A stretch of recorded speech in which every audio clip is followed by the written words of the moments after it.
Olá, bom dia, 9h33. Semana só está começando, então vamos em frente com os principais assuntos desta manhã. O Boletim de Notícias já está no ar nesta segunda-feira, 5 de fevereiro de 2024. Veja aí imagens da capital paulista. O dia começou bem movimentado. Mais de 1 milhão de alunos voltam às aulas hoje na rede municipal de ensino. Manhã de sol, mas lá pelo fim do dia podem ocorrer pancadas isoladas de chuva. Mínima de 17 e máxima de 30 graus. Na oração mariana do Ângelus, o Papa Francisco ressaltou que Deus é proximidade, compaixão e ternura. A Danúbia Gleiser acompanha as atividades do Santo Padre e conta pra gente. Bom dia, Danúbia. Boa semana para você. Bom dia, bom início de semana. Ao refletir o evangelho que apresenta Jesus, que ao encerrar a pregação sai da sinagoga e se dirige à casa de São Pedro, onde cura sua sogra da febre, depois ao entardecer segue em direção à porta da cidade, onde cura muitos enfermos. Com estas atitudes de Jesus, de se pôr em movimento ao encontro do outro, o Papa Francisco afirmou que o Evangelho nos revela um Deus que não é um patrão distante, mas sim um Deus cheio de amor que se faz próximo, que visita as nossas casas, que quer salvar e libertar, curar de todo mal do corpo e do espírito e que se retira em oração para levar tudo e todos ao coração do Pai. Em seu apelo, mais uma vez, recordou as populações que sofrem com a guerra, especialmente Ucrânia e Terra Santa. Saudou os jovens de numerosos países que vieram para o Dia Mundial de Oração e Reflexão contra o Tráfico de Pessoas, que será celebrado no dia 8 de fevereiro, em memória de Santa Josefina Baquita, freira sudanesa que foi escrava quando jovem.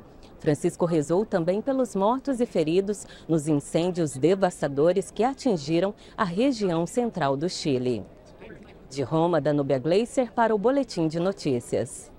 Obrigado, Danúbia. A chegada de crianças palestinas a hospitais italianos e a visita de Antony Blinken à Arábia Saudita são assuntos de destaque na imprensa internacional. Blinken deve ir à Arábia. A notícia destaque do britânico The Guardian. O secretário de Estado dos Estados Unidos, Antony Blinken, deve chegar à Arábia Saudita nas próximas horas para negociar cessar-fogo em Gaza. Esta é sua quinta visita à região desde outubro. Bukele é reeleito presidente em vitória esmagadora. É o que destaca a agência Reuters. O presidente, Nayib Bukele, obteve vitória neste domingo nas eleições de El Salvador. Bukele declarou-se vencedor antes mesmo do anúncio oficial dos resultados. Segundo a agência, os eleitores levaram em consideração a repressão às gangues e a segurança imposta pelo presidente em todo o país, mesmo diante do eminente risco do enfraquecimento da democracia. Navio que transportava crianças palestinas chegou a La Spezia. Essa é a manchete do Avvenire. As 62 crianças palestinas a bordo do barco da Marinha, que saiu do Egito, chegou à Itália hoje. Todas necessitam de cuidados médicos e serão transferidas para hospitais pediátricos italianos. Aqui no Brasil, o Ministério da Saúde e a Força Aérea Brasileira inauguram agora pela manhã um hospital de campanha para atendimento exclusivo de pacientes com dengue.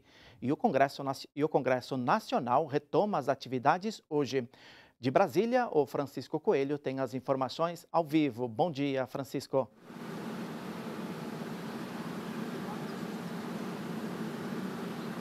O hospital já foi inaugurado e o atendimento começa daqui a pouco às 11 da manhã. Bom dia para você, Sidney, a todos que nos acompanham. Nós estamos aqui em Ceilândia, que é uma das maiores regiões administrativas do Distrito Federal e que também concentra a maior quantidade de casos suspeitos e confirmados de dengue. Aqui atrás vocês estão vendo o hospital de campanha que foi montado pela Força Aérea Brasileira e terá capacidade de atender 60 leitos, terá 60 leitos para atender exclusivamente pessoas com casos suspeitos de dengue. A inauguração foi agora há pouco, com a presença de autoridades do governo local e também do governo federal.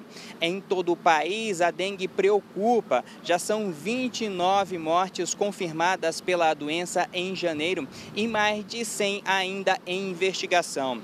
O Distrito Federal concentra a maior quantidade de casos, seguido do estado de Minas Gerais e também do Paraná. Por isso, é preciso cuidar e prevenir, eliminar os focos do mosquito da dengue. E mudando de assunto, começa hoje às 3 da tarde, recomeça, na verdade, os trabalhos no Congresso Nacional. É a abertura do ano legislativo, em uma sessão solene do Congresso Nacional, às 3 horas da tarde, com a participação dos chefes dos 3 poderes da República. O presidente da República deve fazer a leitura de uma carta enviada ao Congresso Nacional, isso já acontece todos os anos, trazendo as prioridades do Poder Executivo no Legislativo. Este ano, a carta deve trazer o pedido do governo federal para manter em pauta a economia.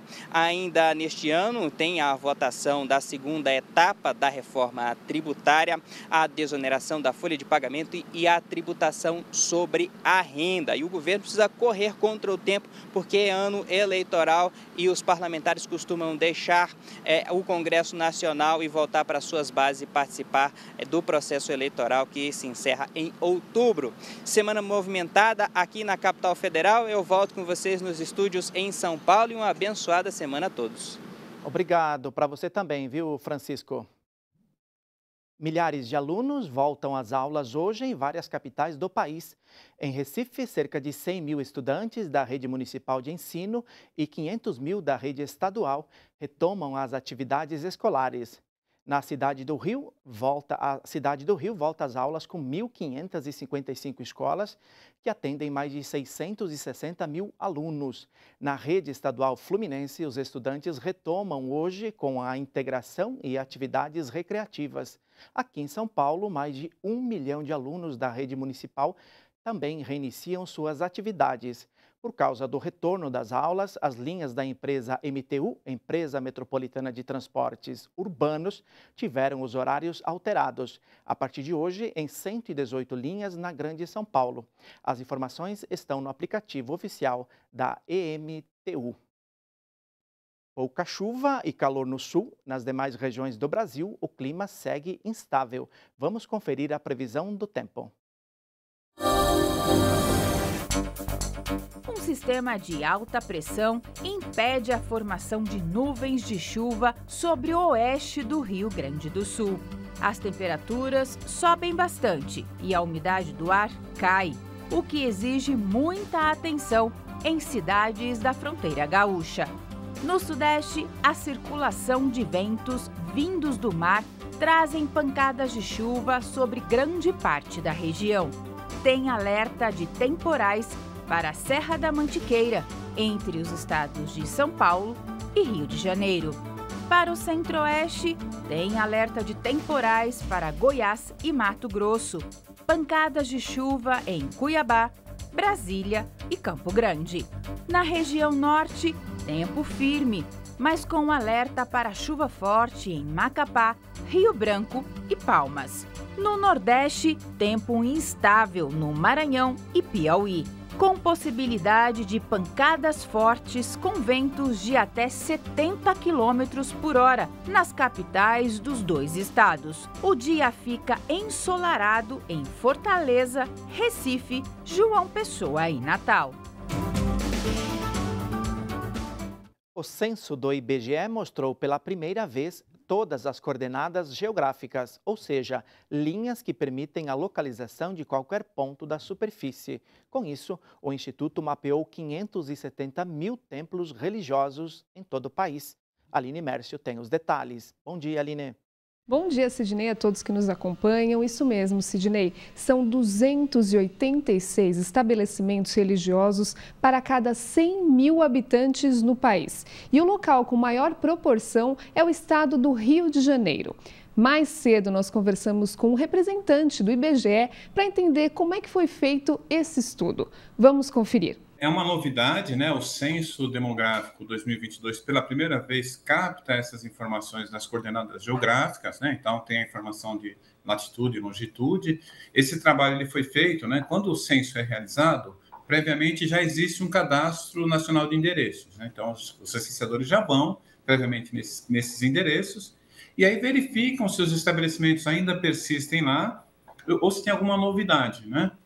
Se mudou, né? E aí, a partir dessa visita, ocorreu, então, a informação da localização geográfica. Todos os locais nos quais ocorrem cultos religiosos, independentemente da religião, independentemente de ter ou não CNPJ, eles foram cadastrados como estabelecimentos religiosos. Desde grandes estruturas, pequenas igrejas, inclusive unidades que são pertencentes à igreja, à entidade religiosa, mas que são utilizadas para outras finalidades. E, evidentemente, é um insumo bastante importante para planejamento urbano, para pensar políticas públicas. De São Paulo, Aline Mércio, para o Boletim de Notícia.